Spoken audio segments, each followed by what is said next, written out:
¿Qué es la fe? Con signos de interrogación.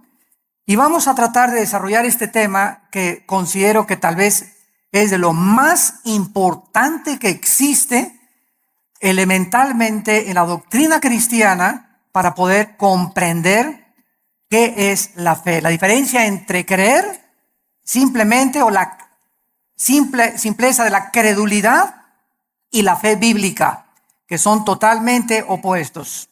Dice Hebreos 11:6, pero sin fe es imposible. Esta palabra imposible significa que no existe ninguna otra manera de agradar a Dios. Ya sea que cuando yo obedezco el mandamiento, maridos, amen a vuestra esposa, la amo porque por la fe que Dios me ha puesto y me ha dicho que yo tengo que hacerlo. Si mi motivación no es la fe, no sirvo. Cuando yo doy dinero a la obra de Dios, tiene mi motivación que ser por fe, agradando siempre a Dios. Amo a mi esposa porque quiero agradar a Dios. Amo a mi esposo porque quiero agradar a Dios. Doy porque quiero agradar a Dios. Siempre, siempre la fe tiene que estar detrás de nuestras acciones. Y si la fe no está detrás de nuestras acciones, no estamos agradando a Dios. Es imposible. La palabra imposible, insisto, significa que no hay posibilidad alguna de agradar a Dios de otra manera. Fíjense qué importante es esta conferencia. Y a continuación dice el Espíritu Santo, porque es necesario, o es implícito, que el que se acerca a Dios, ¿cómo nos acercamos a Dios? Creyendo que Él existe. Si tú te pones hoy en la mañana a orar, Señor, te pido por mi hija, mira que tiene 3 días que se fue mi hija. Oh, Señor, no tengo trabajo. ¿Tú crees que te estás acercando a Dios con fe? Bueno, primero tranquilízate, cálmate, tómate un chocho tal vez, ¿verdad? Para que te aplaques. Pero en un estado emocional donde está, Señor, por favor, etcétera, etcétera, es como si dijeras a Dios, tú no puedes, Señor, contestarme. Estoy lleno de aflicción y tú no puedes realmente contestarme. Pero yo me acerco a Dios y le digo, Padre, te doy gracias porque mi hija está en tus manos. Te doy gracias porque el trabajo que tengo por delante está en tus manos. Y gracias, Padre Santo, porque descargo mi corazón y al levantarnos de la oración, creemos que Dios nos escuchó. Pero si tú te levantas después de orar con la misma aflicción, con la misma tensión, con el mismo estrés, con la misma ansiedad, vuélvete otra vez a hincar, porque no has agradado a Dios.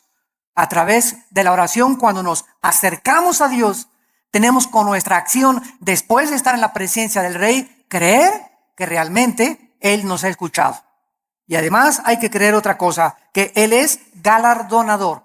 O sea que Dios nos va a recompensar todo vaso de agua que nosotros demos. Un simple vaso de agua a cualquier persona en el nombre de Jesús. Dios no es olvidador ni deudor para olvidar lo que Él nos tiene que dar, para bien o para mal.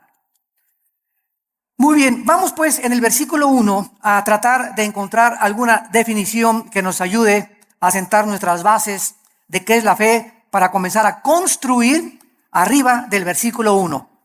Es pues la fe, la certeza. La palabra upostasis, que se tradujo certeza, es sustancia. La fe es una sustancia, es algo real, es una seguridad. ¿De qué cosa? De algo que viene. De algo, no de algo que tienes ya. Porque si lo tienes ya, ya no es fe. Entonces la fe está relacionada con el futuro. Siempre, siempre con algo que no tienes y que viene. Y que tú tienes que estar seguro que viene.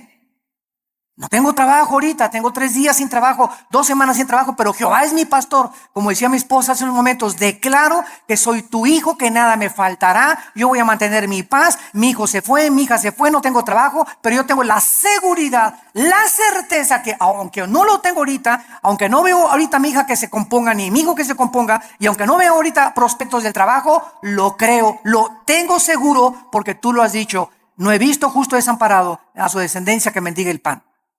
Yo sé que tú me vas a dar el trabajo, Señor. Yo sé que tú me vas a sacar adelante. ¿Por qué? Porque así lo dice tu palabra. Y esta seguridad que tú tienes, dice a continuación, es una convicción, aunque tú no lo estás viendo. Muy bien, vamos pues a tratar de explicar más claramente esto. La fe está relacionada con el futuro y con lo invisible. Con lo futuro y con lo invisible. Porque es algo que esperamos en el futuro, ya sea en 3 horas, 4 horas, mañana, pasado un mes, un año, no sé. Y al mismo tiempo es algo que no podemos percibir con nuestros 5 sentidos. En el momento en el que nosotros veamos algo, ya no es fe. Porque la fe está relacionada con lo invisible. En el momento que lo veo, ya no es fe. Por eso cuando alguien dice, si yo veo un milagro, voy a creer, esto es la antítesis de la fe. Porque es totalmente lo contrario. Primero tenemos que creer, como lo vamos a ver, para ver. ¿Me están siguiendo? No es ver para creer, sino creer primero para que después puedas ver la gloria de Dios manifestada. Muy bien. La fe es la certeza, es una seguridad de algo que esperamos y es una convicción de algo que nosotros no vemos. Esta certeza, ¿quién nos la da? Porque necesitamos una certeza y necesitamos una convicción para que nuestra fe sea sólida y esté basada en un buen fundamento teológico. Esta certeza nos la da la Biblia. Porque solo en la Biblia puedes encontrar las promesas que son futuras para nosotros. Dice Dios, si tú siembras escasamente, recoges escasamente. Si tú siembras abundantemente, recoges abundantemente. Si tú amas a tu esposa como Cristo amó la iglesia, no te imaginas las bendiciones que vendrán sobre tu vida. Si tú no amas a tu esposa como te estoy mandando en la palabra de Dios, las promesas mías que te tengo preparadas, no las vas a poder ver. Porque no has creído, porque para que puedas ver la bendición en tu matrimonio, para que puedas ver la bendición en tu noviazgo, para que puedas ver la bendición económica en tu vida y en tus negocios, antes tienes que creerle a Dios. Y poner en práctica o en acción lo que Dios dice en su palabra. Y la convicción, ¿quién nos las da? El Espíritu Santo. Entonces tenemos íntimamente relacionadas a la Biblia con el Espíritu Santo. No podemos jamás divorciar al Espíritu Santo de la Biblia, ni la Biblia del Espíritu Santo, porque el Espíritu Santo es el autor de la palabra de Dios. Entonces necesitamos entender que el Espíritu Santo es un espíritu de santidad, ¿verdad? Es el espíritu de verdad, es el consolador. Entonces, si yo tengo el Espíritu Santo y quiero caminar con el Espíritu Santo y Él es santo, ¿podrán caminar dos juntos si no estuvieran de acuerdo? No, ¿verdad? Para que yo camine con el Espíritu Santo, tiene que haber santidad en mi vida, porque Él es santo y me toma de la mano. Pero el momento en el que yo camino sin santidad o comienzo a caminar en pecado en la vida, inmediatamente rompo mi comunión con el Espíritu Santo. Me suelta. Es tan sensible como una paloma el Espíritu Santo. Inmediatamente vuela. No se hace a un lado. Y me encuentro caminando yo, creyendo que Dios está conmigo, creyendo que el Espíritu Santo está conmigo, y estoy caminando en la carne. Es lo que se llama caminar en la carne. Y la carne es muy consagrada, La carne es muy religiosa. La carne adora a Dios y por acá y por allá. Y sin embargo, podemos hacer muchas cosas sin la ayuda de Dios en nuestra vida. Muy bien, veamos ahora que entonces la fe está relacionada con dos realidades eternas e invisibles, con Dios y su palabra. La verdadera fe bíblica está limitada a la Biblia. En otras palabras, hace algún tiempo recuerdo que unas personas me dijeron: Armando, ¿por qué eres tan incrédulo? ¿Por qué no crees que el orito que está cayendo del cielo lo manda Dios y las piedras preciosas que están cayendo en nuestra iglesia son de Dios? Y yo les contesté sencillamente: porque Dios no me manda a creer eso. Yo creo lo que la Biblia dice, pero el hecho de creer cualquier fenómeno o cualquier acción, aunque sea milagrosa, no implica que sea de Dios. Porque el diablo puede hacer fenómenos y puede hacer milagros también. Entonces, no me pueden nadie catalogar ni tampoco a ti clasificarte como que eres un incrédulo y no lo crees. Claro que lo creo, pero si está en la palabra de Dios. Pero si yo encuentro en Proverbios capítulo 2 que la Biblia me manda y me dice que busque la sabiduría y no las piedras preciosas y no el oro, ¿qué me está diciendo el Espíritu Santo con estas experiencias que se están manifestando en muchas iglesias? Que estas iglesias están tanto en la carne que está ahora siendo engañadas. Pues quieren eso, quieren circo, maroma y teatro, quieren ver milagros, pues eso les voy a dar, como hizo Dios con los judíos en el desierto. ¿Quieren comida? Pues se las voy a dar hasta que les llegue hasta aquí. Y los atascó de codornices hasta que los volvieran al estómago.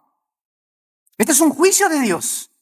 ¿Por qué? Porque Dios nos busca que busquemos sabiduría y que no busquemos, ¿verdad?, las cosas que está cayendo ahorita del cielo. Y mira, hermano, digo, es más diamantina que nada, hombre, esas menso. La fe está íntimamente ligada a la Biblia. Nuestra fe no es un trapo ungido. Hermano, voy a ir al río del Jordán. Y cuando vaya a Israel, voy a meter una botellita el agua del Jordán y me la voy a traer y me la voy a echar cuando esté enfermo. O la voy a poner ahí y le voy a, ya casi una veladora. Voy a traer agua del Jordán y me voy a bautizar del río Jordán. El agua del río Jordán y el agua del río Bravo y el agua del río Nilo y el agua del río Támesis en Inglaterra y es exactamente igual. El río Jordán no tiene propiedades milagrosas. Es el agua de un río donde hace 2000 años el Señor Jesucristo fue bautizado, pero el agua no tiene nada de milagroso. El río es como cualquier otro río, y el hecho que Jesús y el Bautista hayan bautizado ahí no significa que va a ser agua milagrosa.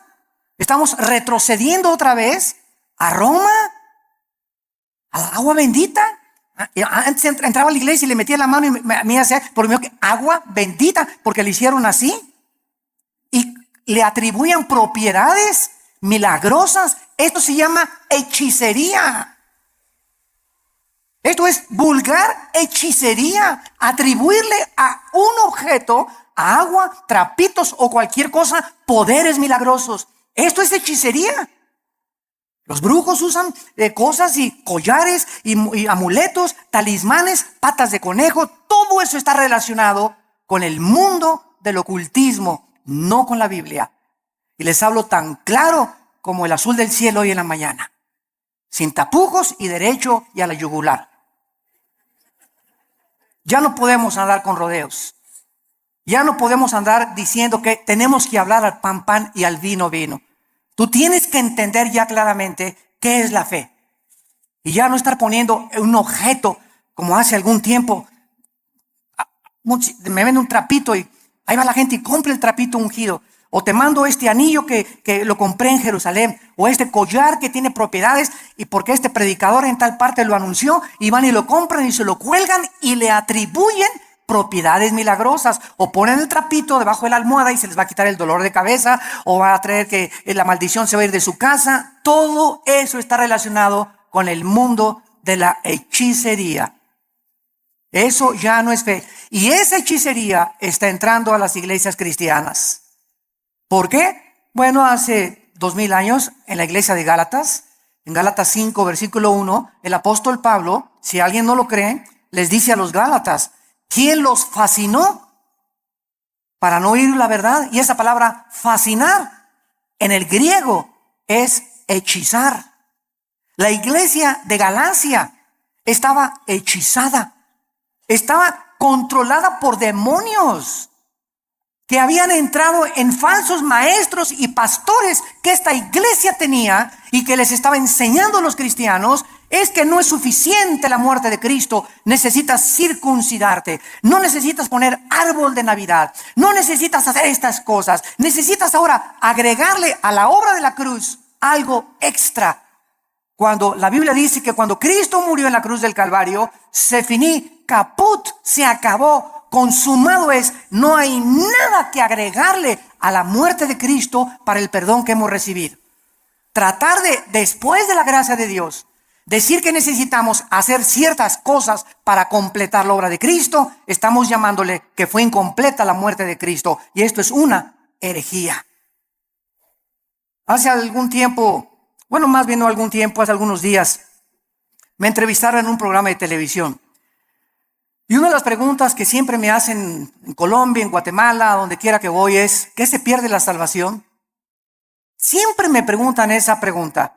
¿Por qué? Porque el 65-70% de la cristiandad cree que se pierde la salvación. ¿De dónde sacaron esta doctrina? De un hombre llamado Jacobo Arminio, que enseñó, y porque hay 5 versículos de la Biblia, nada más 5 contra más de 500 versículos en la Biblia que enseñan que la salvación no se puede perder. Además que es ilógico teológicamente. Entonces, estos 5 versículos parecen enseñar que la salvación se pierde, como si que te borraré del libro de la vida y que te apartaré y la rama, Juan 15, serán cortados, etcétera, etcétera, que parece indicar que la salvación se pierde. O 2 de Pedro capítulo 2, 22 al 24, que el perro regresa a su vómito, la puerca lavada a lavarse en el lodo. Pero sin embargo, cuando estudiamos estos versículos, nos damos cuenta que los sacaron de su contexto. Miren, es tan simple como esto. Cuando una persona dice que se pierde la salvación, ¿qué está diciendo? Síganme con cuidado. Está diciendo que al llegar al cielo, Pedro le va a decir, a ver, Pancho Pantera, ¿por qué te voy a dejar entrar al cielo? Y tú le vas a contestar, por la gracia de Dios, más me porté bien. Igual a la salvación. Eso es lo que se está diciendo. O sea, que la gracia de Dios no fue suficiente. Ahora que ya soy salvo, necesito portarme bien. Porque si no me porto bien, pierdo la salvación. Entonces, ¿qué salvación nos dio Dios? ¿Temporal o eterna? Dicen Hebreos 9 y Hebreos 10 que nos hizo eternamente perfectos y santificados. En el momento que recibes a Cristo, recibes la eternidad. Estamos ya en el reino de Dios espiritualmente. La eternidad está dentro de nosotros, ya. Pero, y ahora en segundo lugar, ¿por cuántos pecados? Apunta todo esto para que te defiendas.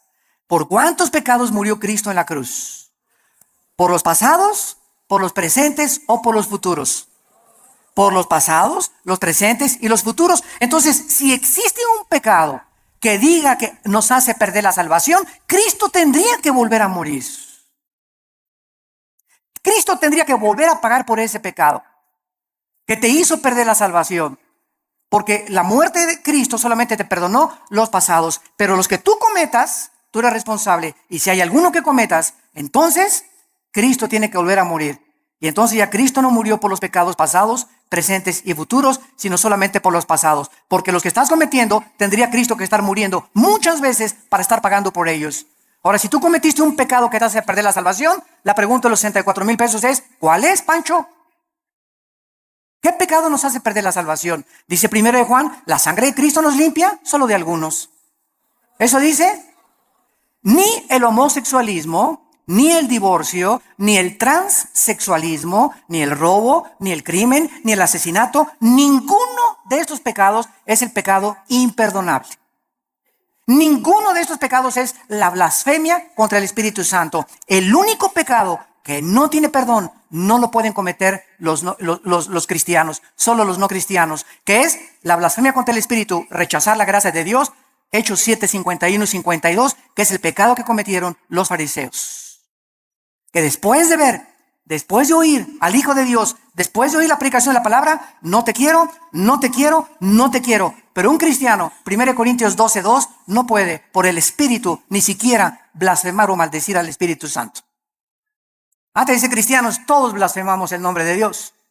Todos blasfemamos contra el Espíritu Santo antes de ser cristianos, ¿no es verdad? Todos cometimos pecados tremendos. Ahora, cuando nos muramos, otra pregunta, cuando nos muramos, ¿cuántos van a morir perfectos? ¿Dónde está San Anastasio por aquí? O Santa Rita de Casia. Cuando muramos, vamos a morir en pecado. A lo mejor hoy en la mañana le grité a mi esposo y me muero a las 2 de la tarde, ya me morí en pecado. A lo mejor hiciste una mentira a las 3 de la tarde y te da un ataque al corazón a las 7 de la noche, ya te moriste en pecado. Te pasaste un alto, ya te moriste en pecado si chocas.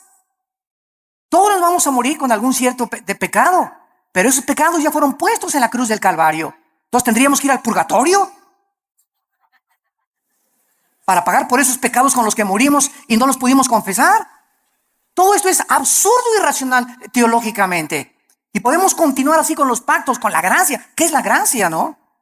Entonces decir que se pierde la salvación es decir que es la gracia más portarme bien o hacer buenas obras para poder entrar al cielo. La fórmula está equivocada totalmente. Estás reprobado químicamente en la teología. La fórmula es la gracia más nada igual a la salvación. Las buenas obras que nosotros hacemos no son para salvarnos. Ya Cristo pagó por todas mis malas obras pasadas, presentes y futuras. Mis buenas obras que ahora hacemos, síganme con cuidado, Virgen del Socorro. Las buenas obras que nosotros hacemos después de la salvación solamente son para la entrega de recompensas o la pérdida de recompensas en el tribunal de Cristo. El cristiano ya no va a ser juzgado por sus obras en cuanto a la salvación, sino en cuanto a las recompensas. Y la fidelidad va a ser altamente recompensada por Dios, un vaso de agua que hayamos dado, lo que hemos hecho en el nombre de Dios, pero no está relacionado ya con la salvación. Ya hemos sido justificados por la fe, ya hemos sido santificados y ya hemos sido glorificados desde antes de la fundación del mundo.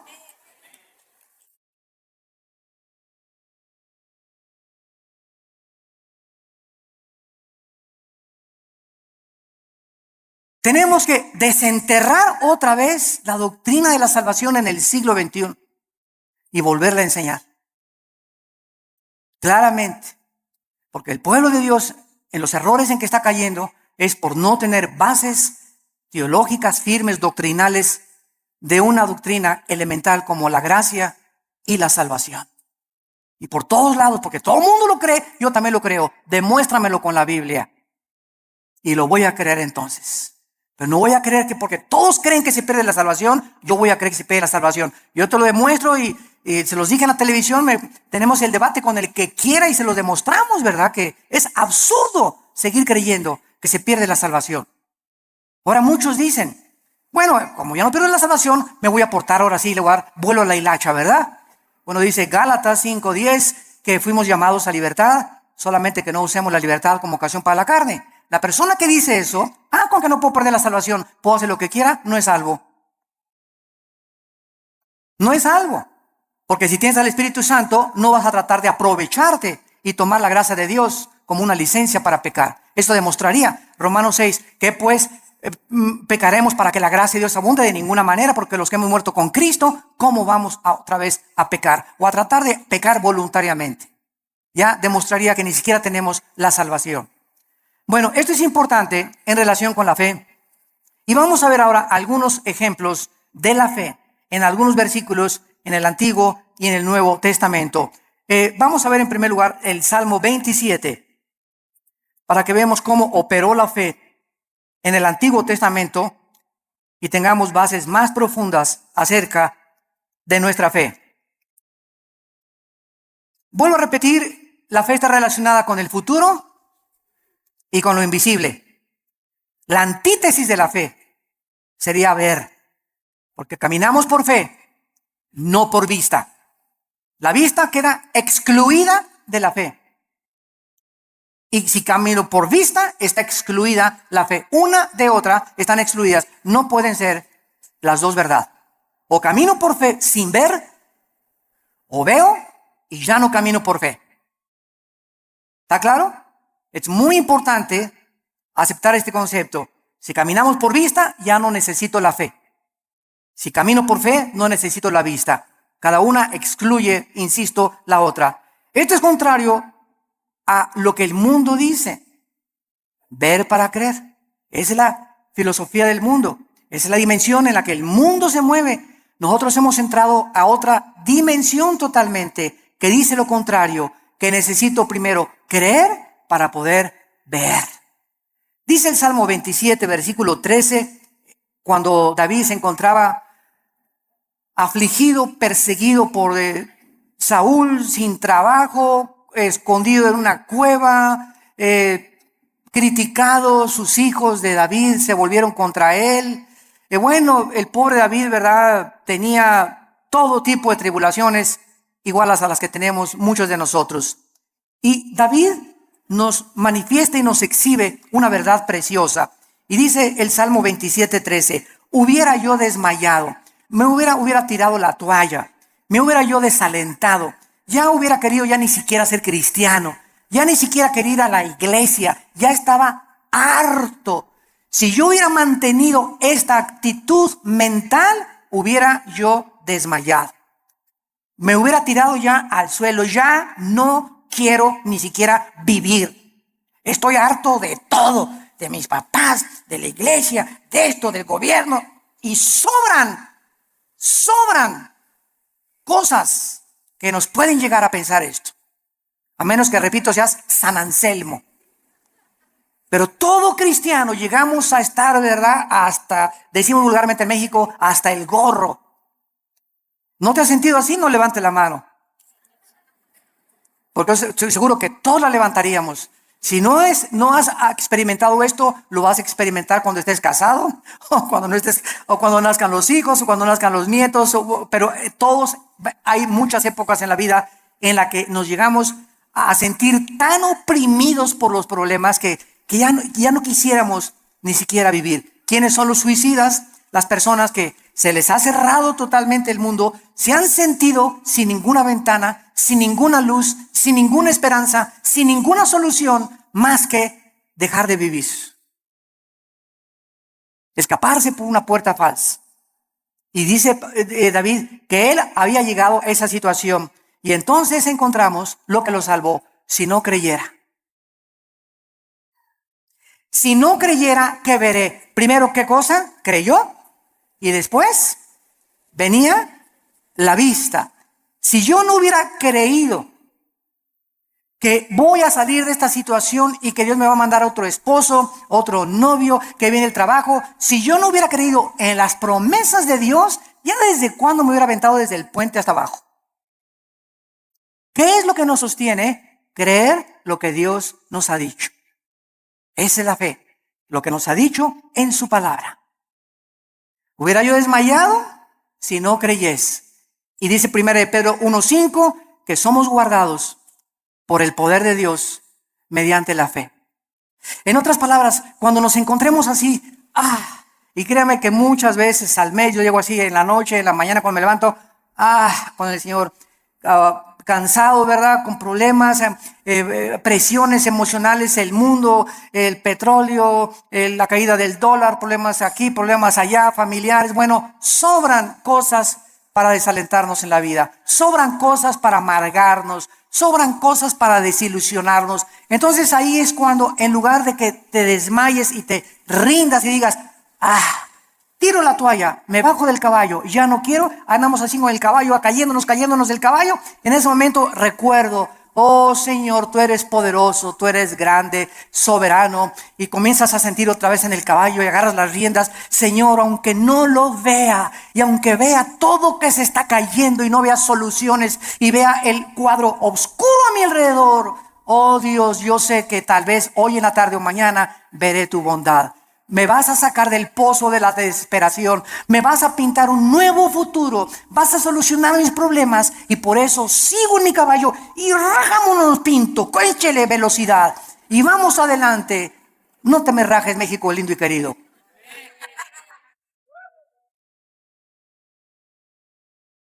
Y no nos echemos para atrás. Vamos 2-0. Pues ya. Puro gringote de 1.90, 1.95. No, ya no la hacemos. ¿Cómo que no la hacemos? ¿Cómo que no? Dile, ¿cómo que no la hacemos? Y eso de veras nos infunde ánimo. Porque es un cuadro físico de lo que espiritualmente debemos hacer nosotros. Crecernos al castigo. Ya no hay trabajo. Y nadie me quiere. Y me dicen risitos de oro, pero tengo nariz de corcholata. ¿Sabes una cosa? Bueno, ¿por qué comenzamos a sentirnos así? Porque estamos viéndonos en el espejo, porque estamos viendo la situación, porque estamos caminando por vista. Olvídate y desconéctate de lo que ves y lo que por tus 5 sentidos entran, y conéctate con la palabra de Dios. Diario, ven a la Biblia en la mañana, cargar las pilas, la energía. Chupa la fuerza espiritual que Dios tiene para nosotros, que es la que nos va a sostener. Nos separamos de la Biblia y nos vamos al suelo. Hebreos 11:27, otro ejemplo en el Nuevo Testamento de Moisés. Hebreos 11:27. Dice así: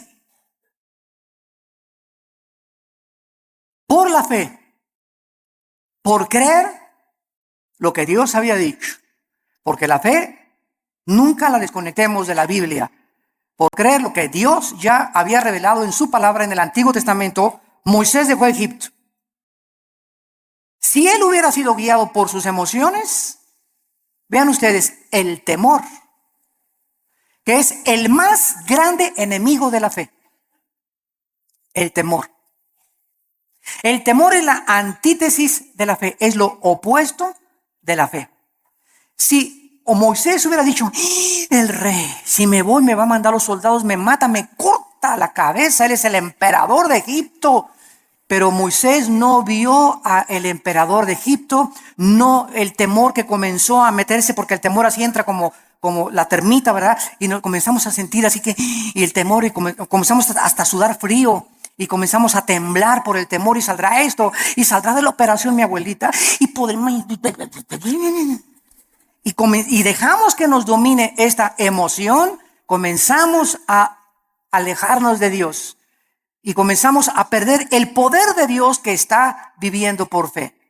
Moisés dijo, antes de tenerle miedo al faraón, antes de tenerle miedo a su abogado, antes de tenerle miedo a mi suegro, antes de tenerle miedo a mi ex esposo, antes de tener miedo de nada ni de nadie en este mundo, tengo temor de Dios. Y eso fue lo que hizo Moisés. No vio el temor del emperador, los ejércitos que tenía, y dejó Egipto.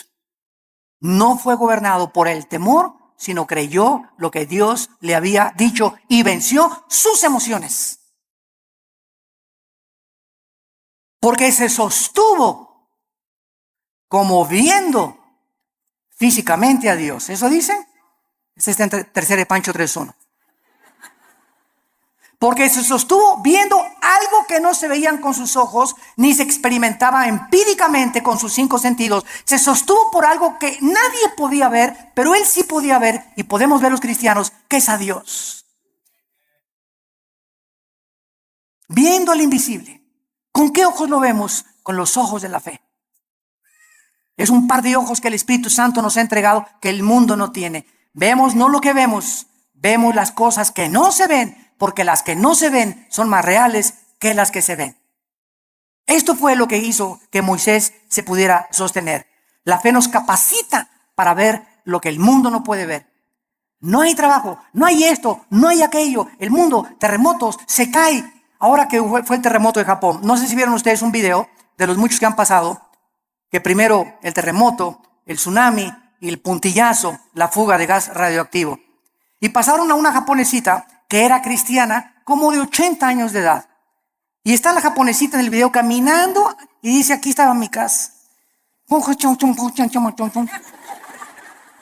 Y pues para todos lados estaba viendo, y ahí estaban mis hijos, y ahí vivía mi sobrino. Y se queda la japonesita como de 80 años de edad, sin nada ni nadie en el mundo.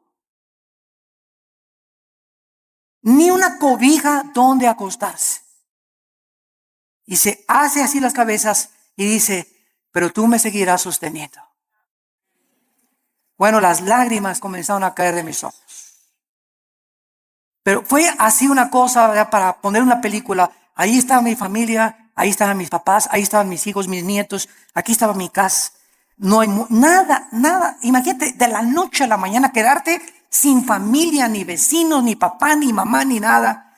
Y levantar los ojos, pero tú me seguirás sosteniendo. Es la fe. Sostenidos viendo lo que no se ve. Con los ojos y la seguridad y la certeza y la convicción de lo que Dios ha dicho, no te dejaré ni te desampararé, aunque se acabe todo a tu alrededor. Veamos ahora en Juan capítulo 11. Juan capítulo 11, versículos 39 y 40. Se muere Lázaro. La familia de Lázaro eran las hermanas Marta y María. Marta es un ejemplo de la mujer afanada, María un ejemplo de la mujer que se acerca a Dios. Pero las dos nos representan a todos nosotros. No porque te digas Marta va a ser afanada, ¿verdad? Pero es un ejemplo solamente de que todos nosotros padecemos esa debilidad. De que muchas veces queremos ver para creer. Y tenemos que dominar esa tentación y ese impulso de nuestra antigua naturaleza. Entonces aquí en Juan 11:39, dijo Jesús, quita la piedra. Marta, la hermana del que había muerto, dijo, Señor, hiede ya, porque es de 4 días. Jesús le dijo, ¿no te he dicho que si crees, verás? Ahí está otra vez. Marta, tú no tenías que haber visto que se alivió ahorita. Hemos llegado al punto que lo dejé morir porque Cristo dejó morir a Lázaro. ¿Se acuerdan que cuando le avisaron? Señor, Lázaro se está muriendo. ¿No hizo caso? Y era el mejor amigo de Jesús y la familia que lo hospedaba y le daba de comer a Jesús y tenía según un cuartito especial para Jesús cuando pasaba por ahí Jesús. Y no hizo caso Jesús. Y Lázaro se murió. Y ya que tenían 3 días, Jesús dice a los discípulos, vamos a donde está Lázaro. Y ahora sí, como decimos en México, ¿ya para qué? ¿Ya para qué? ¿Ya para qué? Pues ¿cómo que ya para qué? Pues eso decimos nosotros, pero no lo dice Jesús ni Dios tampoco. Y llega Jesús, y los discípulos, ¿ya para qué, Señor? ¿Ya para qué? Ya pierdes tu tiempo. Y es que todo, dice Cristo, lo hice llegar a este punto y te estoy haciendo llegar a este punto donde pierdas tu trabajo, donde tengas esa enfermedad, donde pases esto. Estoy llevando las cosas al extremo para que cuando estén en el extremo, ahí pueda yo ser grandemente glorificado por tu vida. Yo cuántas personas he visto que se enferman de cáncer y que son sanadas y que dicen, Dios mío, hasta los médicos, pero esto es un milagro. Pero si no hubiera sido esa enfermedad, no hubiera sido glorificado Dios.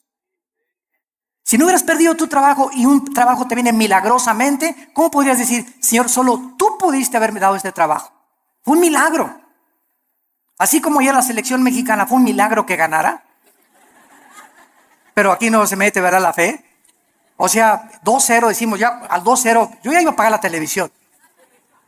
La neta.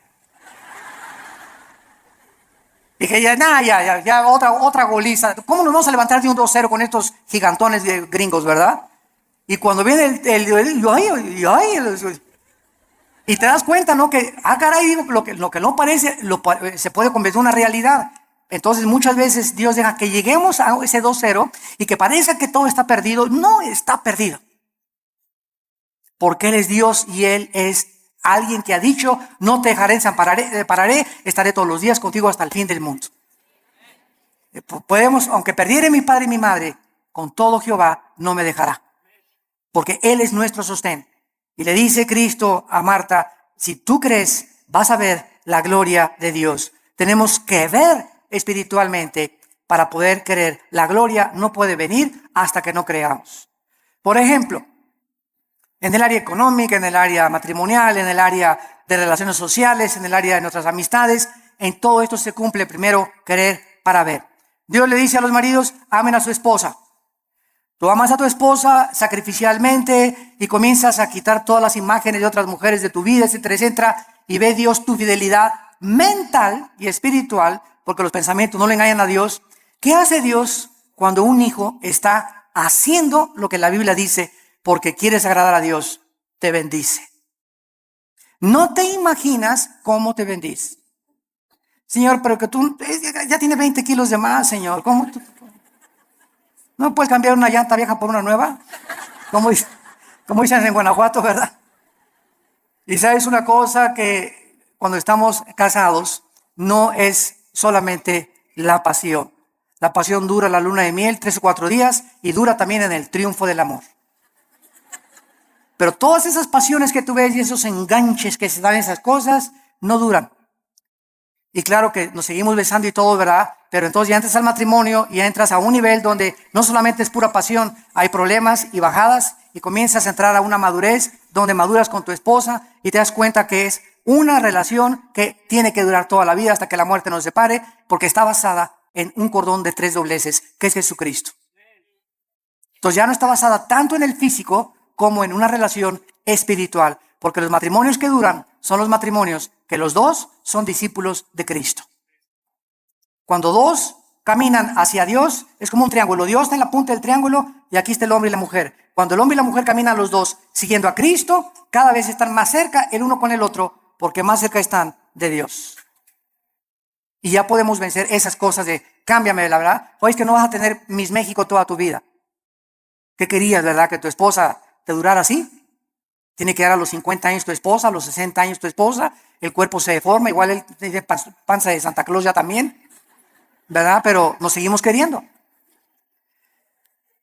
Entonces nuestra antigua naturaleza demanda ver para creer, puesto que depende de los sentidos, pero no de la palabra de Dios. Y vemos en penúltimo lugar 2 Corintios 4. 2 Corintios 4, versículos 17 al 18. Y dice el apóstol Pablo, esto es tremendo.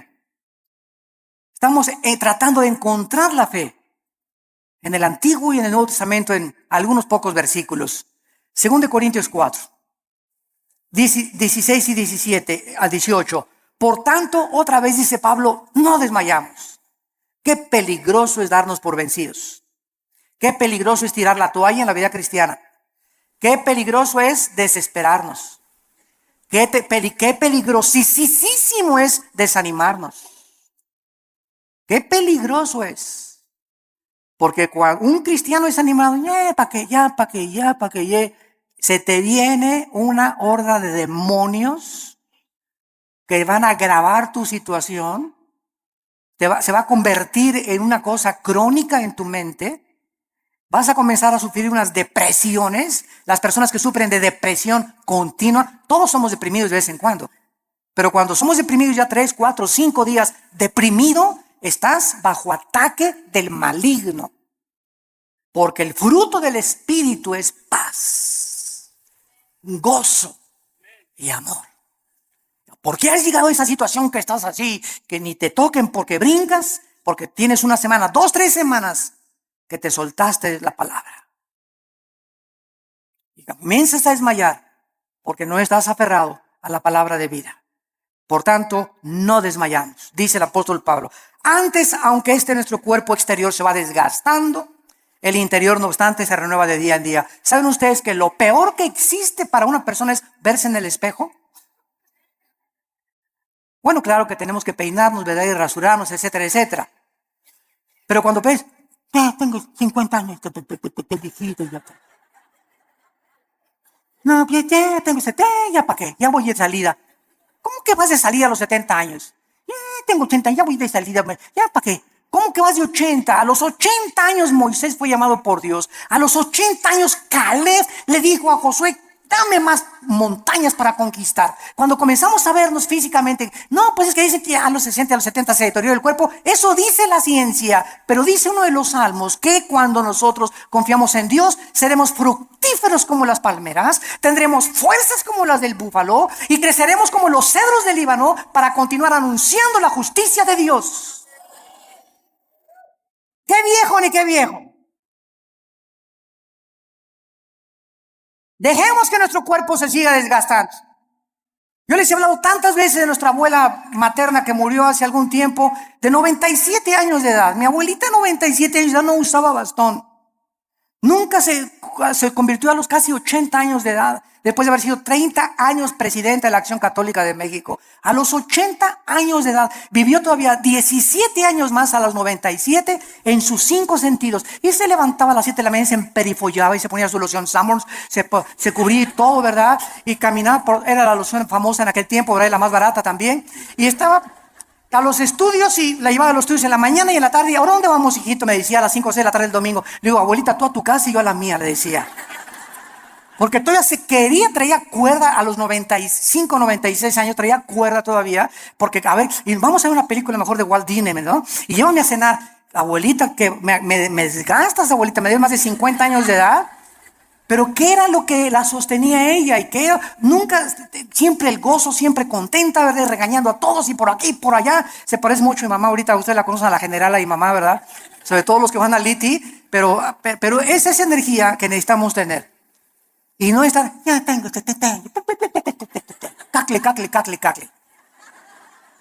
El interior se va renovando. Y este cuerpo corrupto vas a echar a los gusanos y al panteón y vamos a resucitar. Así como una semilla contiene un árbol y fruto y ramas, esa semilla, ahí está todo. Así cuando se siembra va a resucitar en un cuerpo glorificado. Y nos vamos a ver, y cuál cacle, ni cake, nada, ¿verdad? Sino que tenemos que mantener esa energía y esas fuerzas, esas ganas para vivir para Dios. Porque los que se mueren pronto son los que no tienen ganas de vivir para Dios. Ya, para que ya yo llegué, ya voy de salida. Tienes que hablarle a tus nietos y tienes que hablarle a tus viejitas y tienes que ir a los asilos a predicar. No te encierres nada más, cacle. Nada, hay mucho que hacer todavía. La energía la tenemos por dentro y olvídate por afuera. No te veas en el espejo. Ve lo que Dios está haciendo internamente con tu alma. Dice Pablo, porque esta leve tribulación momentánea, miren nada más cómo considera Pablo la vida. En primer lugar, los problemas, las aflicciones y los sufrimientos son leves.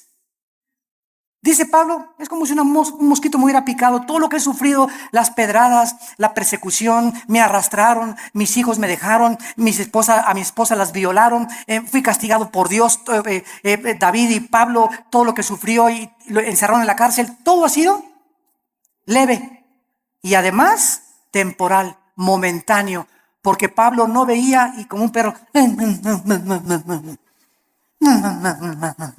pobre de mí. Ya no me quieren ni mis nietos, me quieren, se acuerdan de mí. Ya nadie me quiere. Y comienza a ser como un perro ahí en el rincón. Lamiéndote tus heridas y compadeciéndote. Y esa autolástima que va a hacer que te hundas y te pintes más rápido. Que te vayas, más rápido.